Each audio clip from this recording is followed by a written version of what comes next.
Colour in coordination compounds. आज अपन ये topic start करेंगे।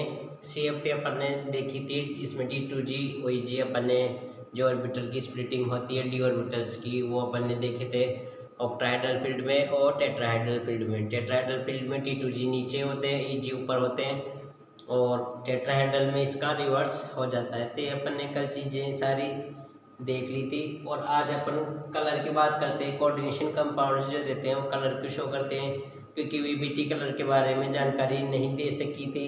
उसके बाद CFT आई, तो CFT ने इसको बताया कि कलर जो आते हैं कॉम्प्लेक्स के वो किस कारण से आते हैं। तो आज अपन इसको पढ़ेंगे।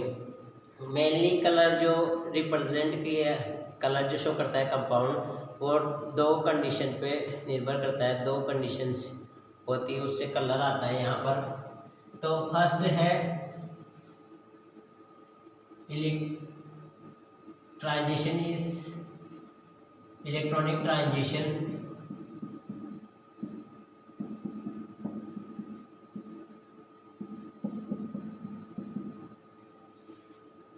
Electronic transition is present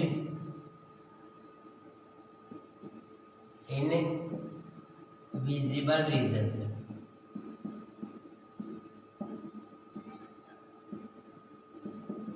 electronic transition जो होते हैं वो विजिबल रीजन में अगर हो, विजिबल रीजन में होंगे तो ही कलर अपने को दिखेगा, कलर मिलेगा। और सेकंड जो ये कंडीशन है DD ट्रांजिशन। डी से डी ऑर्बिटल में ट्रांजिशन होता है, उस कारण ये कलर शो करते हैं। तो सबसे ये पूछा जाता है ट्रांजिशन जो मेटल होती है डी ब्लॉक के एलिमेंट कलर को शो करते हैं, तो डी ब्लॉक के जो कलर शो करते हैं वो DD ट्रांजिशन के कारण कलर शो करते हैं।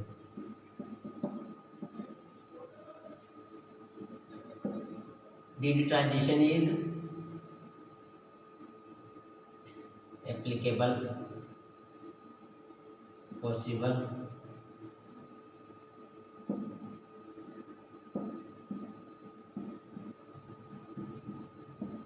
DD transition is available। DD transition होता है, इस कारण ये कलर बताते हैं। कैसे बताते हैं? जैसे अपन ने एग्जांपल ले लिया, यहाँ पर टाइटेनियम का एग्जांपल ले लेते हैं अपन। टाइटेनियम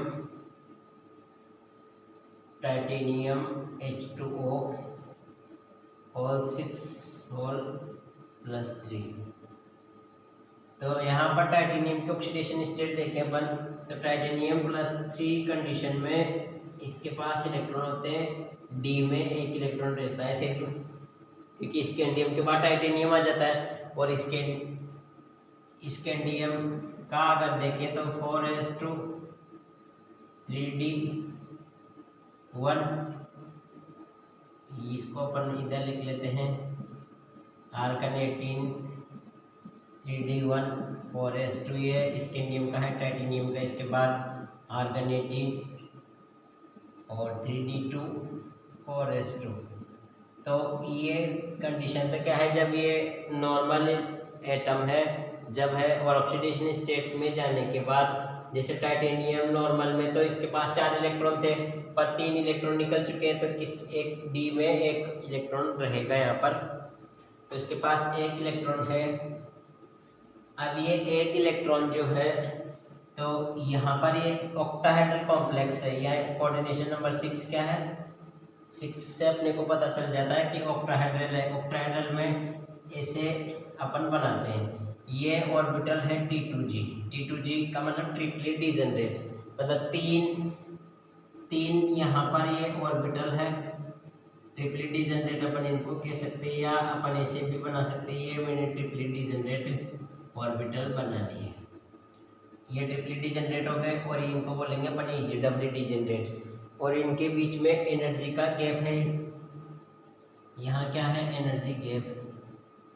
अब इस के पास क्या है, एक इलेक्ट्रॉन है D ऑर्बिटल में, T2G ऑर्बिटल में। जब इसको एनर्जी दी जाती है, यहाँ पर अपन H से क्या कर रहे हैं, इसको एनर्जी दे रहे हैं, इस कंपाउंड को एनर्जी दे रहे हैं। तो इस कंपाउंड को जब एनर्जी दी जाती है, तो T2G ऑर्बिटल से ये जो इलेक्ट्रॉन रहता है एक्साइटेड होके इस EG में चला जाता है। ये कंडीशन कब की है, ये ग्राउंड स्टेट की कंडीशन है। और जब ये एक्साइटेड स्टेट में जाते हैं तो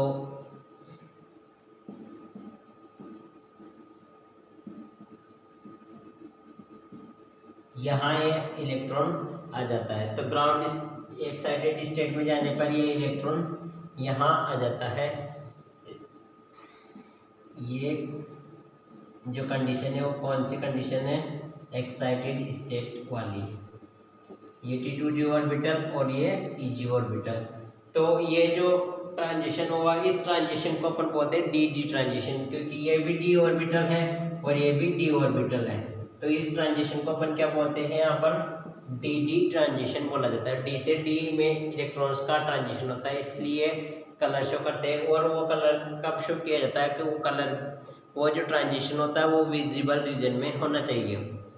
विजिबल रीजन में होना चाहिए, जब जाके ही कलर अपने को मिलेगा। अगर विजिबल रीजन में ट्रांजिशन नहीं हो रहा है तो कलर नहीं मिलेगा। तो कलर शो करने की इनके ये प्रॉपर्टीज होती है डी ऑर्बिटल्स की और डी और कॉम्प्लेक्सेस की, इन कोऑर्डिनेशन कंपाउंड्स की। तो इसको आप बना लो। उसके बाद अपन आगे मेटल कार्बोनिल स्टार्ट करेंगे।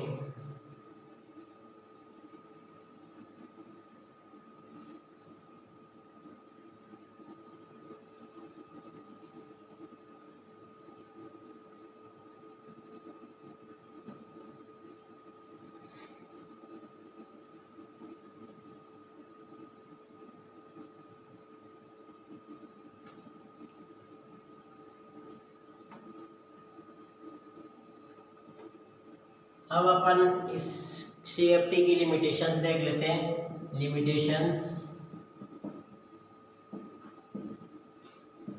Of CFT। CFT का फुल फॉर्म है crystal field theory. Limitations of crystal field theory. इसकी लिमिटेशंस ये थी कि इसने लिगेंड को क्या पॉइंट चार्ज माना, और एनायनिक जो लिगेंड है उनको ये कहा कि मेटल के पास जब वो आते हैं तो रिपेल होते हैं।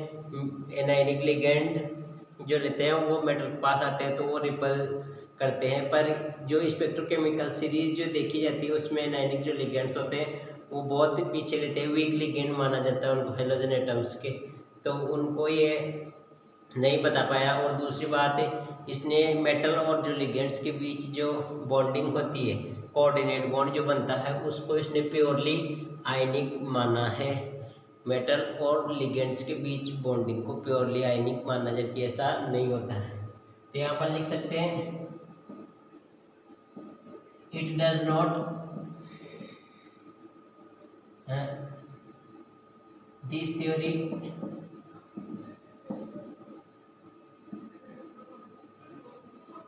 Explain metal ligand bond is purely ionic. और सेकंड क्या थी? This theory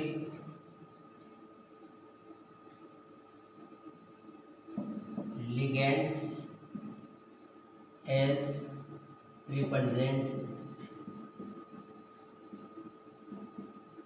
as ionic point charge।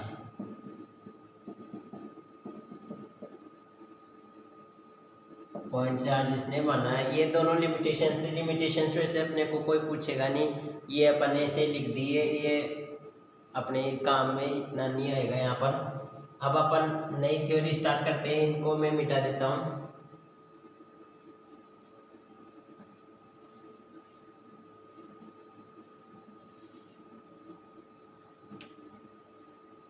नई थ्योरी अपन स्टार्ट करते हैं। इसमें लास्ट टॉपिक है ये मेटल कार्बोनिल।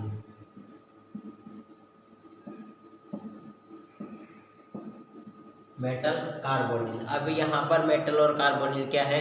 मेटल तो क्या रहेंगे? डी ब्लॉक एलिमेंट रहेंगे, ट्रांजिशन मेटल रहेंगे। और कार्बोनिल क्या रहेंगे? CO कार्बन मोनोऑक्साइड जो रहेगा उसको अपन बोलेंगे यहाँ पर कार्बोनिल। तो मेटल और कार्बोनिल के बीच में क्या होती है? बॉन्डिंग होती है। जैसे ये मेटल है, और ये कार्बोनिल है।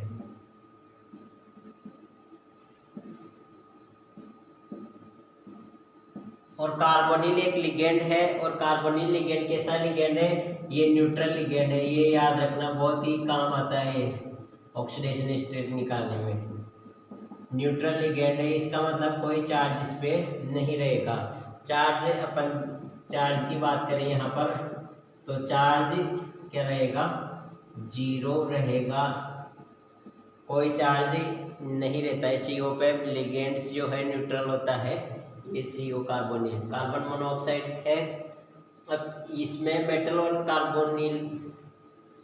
कार्बन के बीच में बॉन्डिंग होती है। इस चीज को अपन क्या बोलते हैं? Metal carbonyl. मेटल और कार्बन मोनोऑक्साइड से बने हुए एलिमेंट्स से कॉम्प्लेक्सेस को अपन क्या बोलते हैं? मेटल कार्बोनिल कॉम्प्लेक्स बोलते हैं। अब इनके एग्जाम्पल, मेटल कार्बोनिल कॉम्प्लेक्सेस के एग्जाम्पल ये होते हैं NiCO होल 4, FeCO होल 5,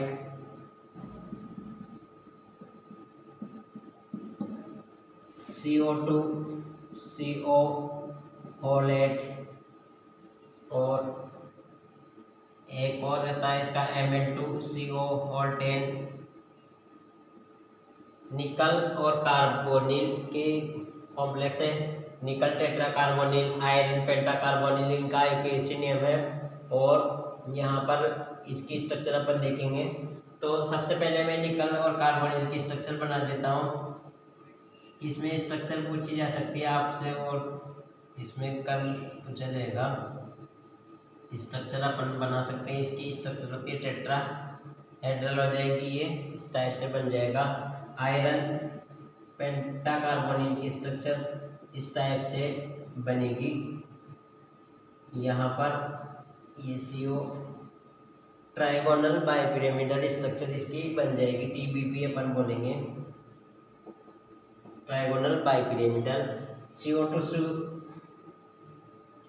का कार्बन, ये कोबाल्ट और कोबाल्ट के बीच में एक मेटल मेटल बॉन्ड बनेगा। यहाँ 2 CO जो रहेंगे वो ब्रिज के फॉर्म में रहेंगे यहाँ पर।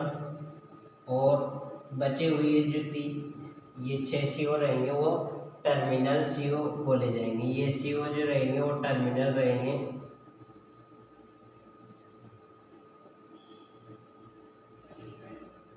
ये CO टर्मिनल CO है, और ये CO क्या है? ब्रिज के फॉर्म में रहेंगे। ये बॉन्ड रहेगा मेटल मेटल बॉन्ड, मेटल और मेटल के बीच में बना हुआ बॉन्ड। तो इसकी सॉलिड स्टेट में इस टाइप की स्ट्रक्चर होती है।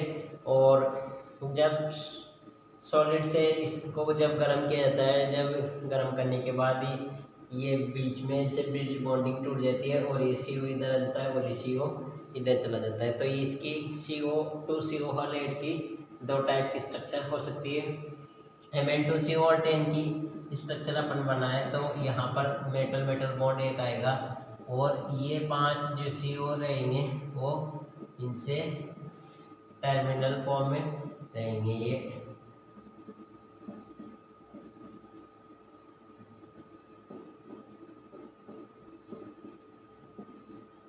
ये 5 टर्मिनल CO इससे और 5 टर्मिनल CO इससे, तो 10 हो गए CO, और 2 मैग्नीज हो गए Mn2, और इनके बीच में ये बॉन्डिंग जो है ये मेटल मेटल बॉन्ड बोला जाता है। मेटल और मेटल के बीच में बॉन्ड होता है। तो मेटल मेटल बॉन्ड एक होता है, और 10 टर्मिनल CO इससे जुड़े हुए थे। Mn2CO 10 की स्ट्रक्चर इस टाइप से होती है। ये बुक में भी दे रखी है आपके, तो बना दी है अपन ने। अब इनमें बॉन्डिंग की बात करेंगे अपन।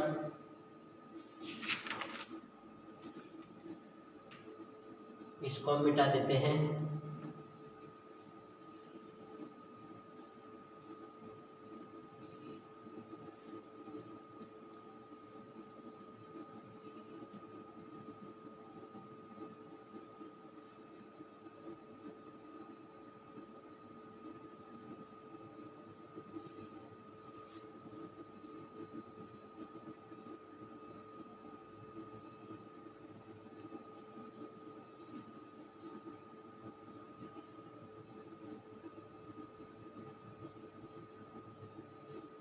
Bonding in metal carbonyl.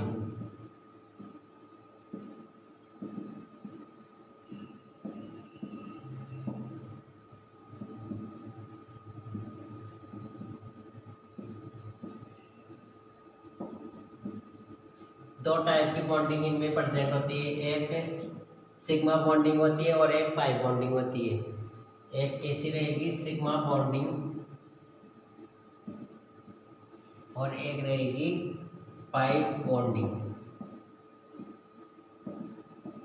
Pi bonding को अपन यहाँ पर बैक बॉन्डिंग भी बोलेंगे। और सिग्मा बॉन्डिंग जो होती है ये जब लिगेंड क्या, ये लिगेंड है, लिगेंड मेटल को इलेक्ट्रॉन दे, लिगेंड मेटल को इलेक्ट्रॉन डोनेट करे, तब बॉन्डिंग बोली जाएगी सिग्मा बॉन्डिंग। और इस टाइम ये लुईस एसिड का काम करेगा और लिगेंड क्या करेगा, यहाँ पर लुईस बेस का काम करता है। जो इलेक्ट्रॉन डोनर रहता है उसको अपन लुईस बेस बोलते हैं, और जो इलेक्ट्रॉन एक्सेप्टर रहता है उसको क्या बोलते हैं अपन, लुईस एसिड। ये क्या है, इलेक्ट्रॉन एक्सेप्टर है यहाँ पर, और ये इलेक्ट्रॉन डोनर। और यहाँ जो बॉन्डिंग बोली जाएगी ये बोली जाएगी सिग्मा बॉन्डिंग। ये किस टाइप की बॉन्डिंग है, सिग्मा बॉन्डिंग। कोऑर्डिनेट बॉन्ड जो बन रहा है इस बॉन्डिंग, इस को अपन क्या बोलते हैं, सिग्मा बॉन्डिंग। सिग्मा बॉन्ड का फॉर्मेशन यहाँ पर होगा। पाई बॉन्डिंग या बैक बॉन्डिंग में क्या होता है, मेटल के पास फील्ड ऑर्बिटल्स होते हैं, फील्ड डी ऑर्बिटल्स होते हैं यहाँ पर मेटल के पास, और कार्बोनिल जो लिगेंड्स रहता है ये अपन बना सकते हैं यहाँ पर सीधा। यहाँ पर ये कार्बोनिल की स्ट्रक्चर है, मेटल और कार्बोनिल अपन पढ़ रहे हैं, तो मेटल ये हो गया और कार्बोनिल ये हो गया। तो कार्बोनिल का वैकेंट पाई एंटी बॉन्डिंग मॉलिक्यूलर ऑर्बिटल खाली रहता है यहाँ पर।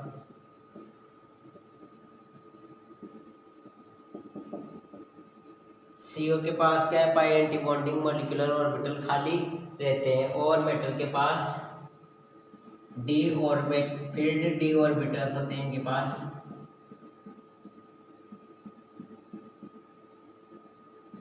इनको अपन बोलेंगे फील्ड डी ऑर्बिटल्स। तो ये क्या करता है कि ये लिगेंड के वैकेंट पाई एंटी बॉन्डिंग में इलेक्ट्रॉन डेंसिटी दे देता है, और इससे जो बॉन्ड का फॉर्मेशन होता है, इस बॉन्ड से पाई बॉन्ड का फॉर्मेशन होता है, और इसको अपन बैक बॉन्डिंग भी बोलते हैं। यहाँ मेटल जब इस लिगेंड से जुड़ता है, लिगेंड कौन सा है यहाँ पर, कार्बोनिल। तो कार्बोनिल के पास क्या होता है, ऑक्सीजन इलेक्ट्रॉन डोनेट कर देता है कोऑर्डिनेट बॉन्ड से। तो कार्बोनिल का जो एक लोन पेयर है वो ऐसा कैसा ही लेकर रहता है। तो इस मेटल का तो वैकेंट हाइब्रिड ऑर्बिटल प्रेजेंट होता है मेटल के पास, और इसका फील्ड हाइब्रिड ऑर्बिटल ये क्या करता है, मेटल को अपनी लोन पेयर डोनेट कर देता है, या इलेक्ट्रॉन डेंसिटी इस मेटल को दे देता है, और इससे जो बॉन्ड का फॉर्मेशन होता है वो बॉन्ड बनता है सिग्मा बॉन्ड। मतलब सिग्मा बॉन्डिंग कैसी होती है, मेटल के वैकेंट हाइब्रिड ऑर्बिटल में लिगेंड्स इलेक्ट्रॉन डोनेट करता है। और पाई बॉन्डिंग का बनती है कि इसके फील्ड ऑर्बिटल भी है मेटल के पास। यहाँ पर अगर पाई बॉन्डिंग की अगर ये एक साथ भी होती है, अभी सिनर्जिक मैकेनिज्म में अपन एक साथ ही बताएंगे दोनों बॉन्डिंग को। तो पाई बॉन्डिंग में मेटल के फील्ड डी ऑर्बिटल्स प्रेजेंट रहते हैं, और इसके पास वैकेंट पाई एंटी बॉन्डिंग मॉलिक्यूलर ऑर्बिटल होते हैं। तो ये इसके पास जब मेटल के पास जब ये मेटल को दे रहा है, तो मेटल पे क्या है, इलेक्ट्रॉन डेंसिटी बढ़ जाती है। तो इलेक्ट्रॉन डेंसिटी मेटल के पास बढ़ती है, तो मेटल वापस इसके एंटी बॉन्डिंग जो ऑर्बिटल होते हैं उनमें इलेक्ट्रॉन डेंसिटी देने लग जाता है, तो बैक बॉन्डिंग करने लगता है। बैक बॉन्डिंग का मतलब पुनः वो बॉन्डिंग करने लग जाता है। तो यहाँ पर जो पाई बॉन्डिंग जो होती है वो मेटल टू लिगेंड होती है, मतलब मेटल लिगेंड को इलेक्ट्रॉन देगा। यहाँ पर जो बॉन्ड बनेगा वो कौन सा बॉन्ड बनेगा, पाई बॉन्ड। जब मेटल लिगेंड को इलेक्ट्रॉन देगा तब पाई बॉन्ड का फॉर्मेशन होगा। तो 2 प्रकार की बॉन्डिंग होती है मेटल कार्बोनिल में। इसके बाद अपन सिनर्जिक मैकेनिज्म पढ़ेंगे, इसको आप उतार लो।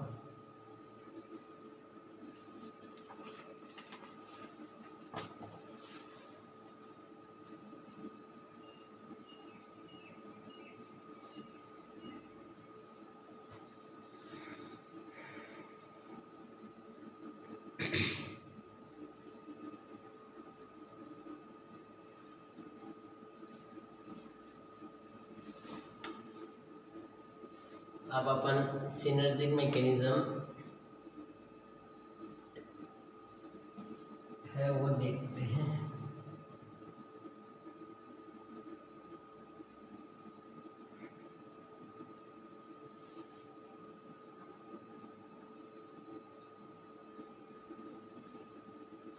यहाँ पर सिनर्जिक मैकेनिज्म की अपन बात करते हैं।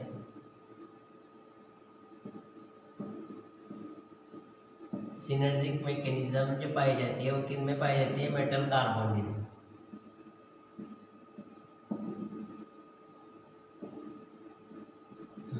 इन metal carbonyl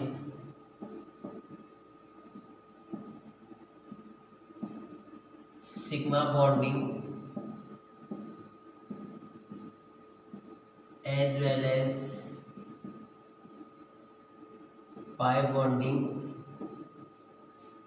as well as pi bonding enhance to each other called synergic mechanism या synergic interaction।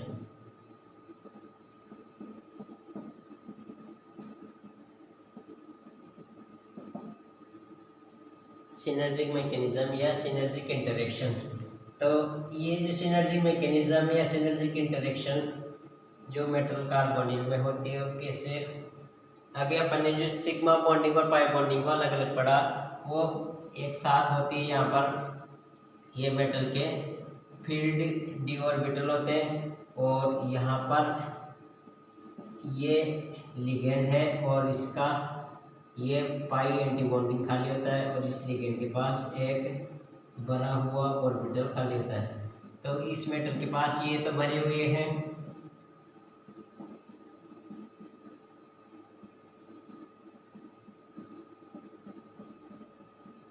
ये फील्ड डी ऑर्बिटल्स होते हैं मेटल के पास, और एक वैकेंट ऑर्बिटल भी होता है इसके पास। ये वैकेंट ऑर्बिटल है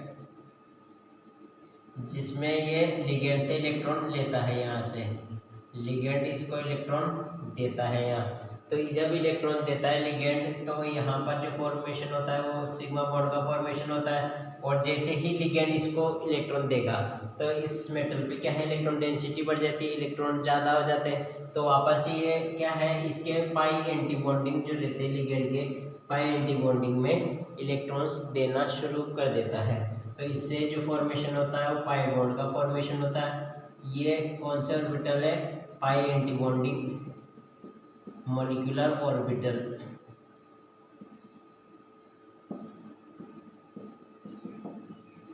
ऑफ लिगेंड के pi anti bonding molecular orbital ये होते हैं। और ये हाई फील्ड ऑर्बिटल्स होते हैं, फील्ड डी ऑर्बिटल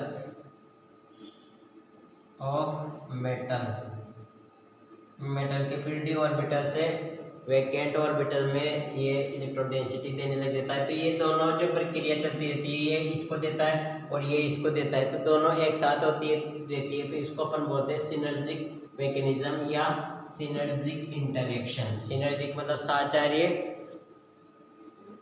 क्रियाविधि या साचार्य पारस्परिक अंतर क्रिया। तो इनमें क्या होता है कि जैसे ये भी इसको दे रहा है, ये भी इसको दे रहा है, तो बैलेंस हो जाता है। जैसे अपन हमारे बेल का एग्जाम्पल पढ़ते हैं, हमारे बेल जिस पौधे पे रहती है उससे पोषण लेती है और खुद वो उसको सूर्य की लाइट प्रदान करती है जिससे वो पौधा भोजन बना सके। तो दोनों का काम चलता रहता है। तो इसी प्रकार ये मेटल और कार्बोनिल के बीच में भी सिनर्जिक इंटरेक्शन इसी टाइप की है कि लिगेंड मेटल को इलेक्ट्रॉन देता है तो मेटल भी वापस लिगेंड को इलेक्ट्रॉन दे देता है। तो यहाँ पर जो बॉन्डिंग होती है इसको अपन बोलते हैं सिनर्जिक इंटरेक्शन। ये कैसी इंटरेक्शन है? Synergic interaction.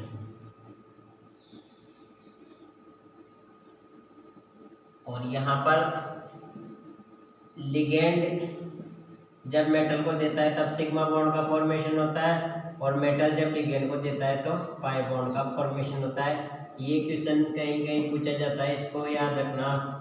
जब लिगेंड मेटल को इलेक्ट्रॉन देगा तो सिग्मा बॉन्ड, और मेटल लिगेंड को देगा तो पाई बॉन्ड का, और दोनों एक साथ चलते रहते हैं तो सिनर्जिक इंटरेक्शन होती रहती है। तो अपने पास मेटल कार्बोनिल का ये जो था पार्ट वो कंप्लीट हो चुका है, और इसी के साथ अपना चैप्टर भी कंप्लीट हो गया। इसके बाद अपन नेक्स्ट चैप्टर स्टार्ट करेंगे। आज के लिए इतना ही। Thank you.